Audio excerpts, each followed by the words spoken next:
G'day, it's Heath here from pickandlessons.com. In this guitar lesson we're going to take a look at a great fiddle tune called The Devil's Dream. Now the Devil's Dream is in the key of A and we're capoed up at fret 2. We're in standard tuning.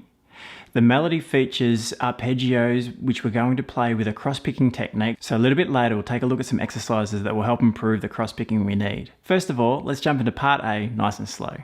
1, 2, 3, 4.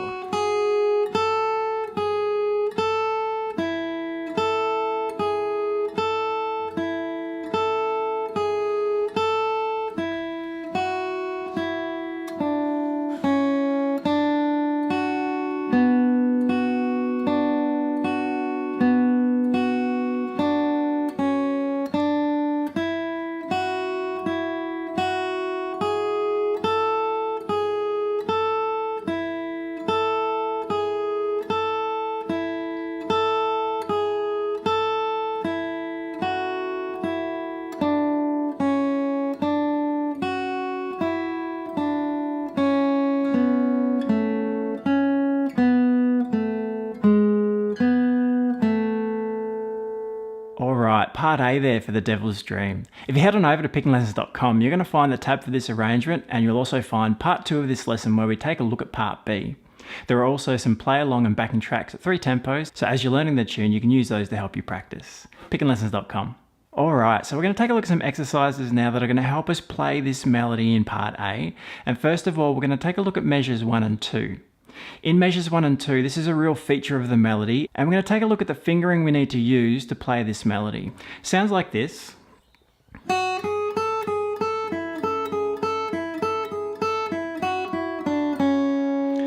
So quite repetitive, we have those 4 notes that repeat.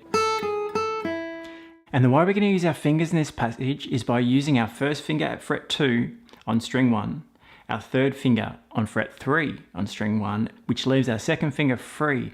When we need to play fret 3 on string 2, that second finger is going to jump in there. So our fingerings from measure 1, we have finger 3, finger 1, finger 3, finger 2. We repeat. It just makes it a little bit easier to get to that third fret on string 2. If you were to use second and third fingers, there's a little bit of a crossover, or even second and first. It's all okay, but if you find that that's a little awkward, I would go with this first and third fingers initially on the second and third frets, and then second finger, leave that free for the third fret there on string 2. So one more time. Third finger, first, third, second, third, first, third, second. And our right hand through this, following the 8th notes, is alternating our picking. So in this passage we have down, up, down, up, down, up, down, up, down, up, down, up, down, up. Alternating that picking all the way through. We have 8th notes the majority of the way through the tune, except right at the end. There's 1 quarter note at the very end of part A, and the same in part B. When we finish off measure 2 there, we're changing positions with our fingers, so we're finishing off with that third first to the open string. So keep an eye on the tab, the finger markings are there, and just keep an eye on what the right hand's doing. Remember, we're alternating on the 8th notes, and then there are a couple of passages with our fingers we'll point out that will help, like we have done just now in measure 1 and 2. So remember that third and first fingers adjacent to each other to begin the tune. Alright, let's move on to measure 3 and 4. Here we have our first cross-picking passage. So the cross-picking passage at this point in the tune is over a partial A minor chord. That's from the melody which sits over the top of a C major chord. So over the C chord we have this A minor arpeggio, and the melody sounds like this. So that's measure 3. We're holding the first fret and the second fret, and that's really important. Keep those fingers in place. Don't move them around between the notes, just hold them there as a chord.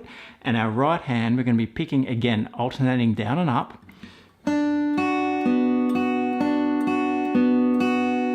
Starting on string 2, and it's kind of like an inside-outside roll on the banjo, or a square roll. Down, up, second string, first string, third string, first string. That's a great one to practice. Let's just repeat that a couple of times. 3, 4, and.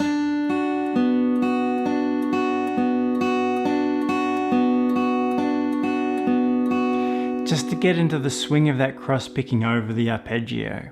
It's a good exercise to try. Let's move into measure 4 and then combine the two together. Measure 4 sounds like this. And remember, first finger is going to be on that second fret, which will allow us then to repeat that main portion of the melody that comes back in measure 5. So measure 3 and 4 together. 3, 4, and.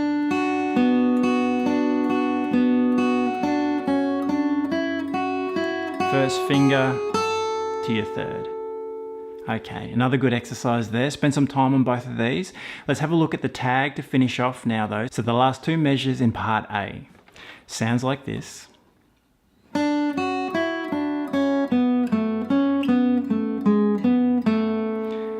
So a pretty standard tag. I'll turn around there to get us back into the beginning of part A. What we need to do here is just watch our fingers in the left hand. We're starting in this open position here with our first finger at fret 1. And then at the end of that measure, we're moving across into position 2. So our first finger will be at fret 2 and our third finger will be at fret 4. So starting off with the first finger. Now our third finger travels over to that 4th fret. First finger on the 2nd fret. Just to close it out. One more time. 3, 4.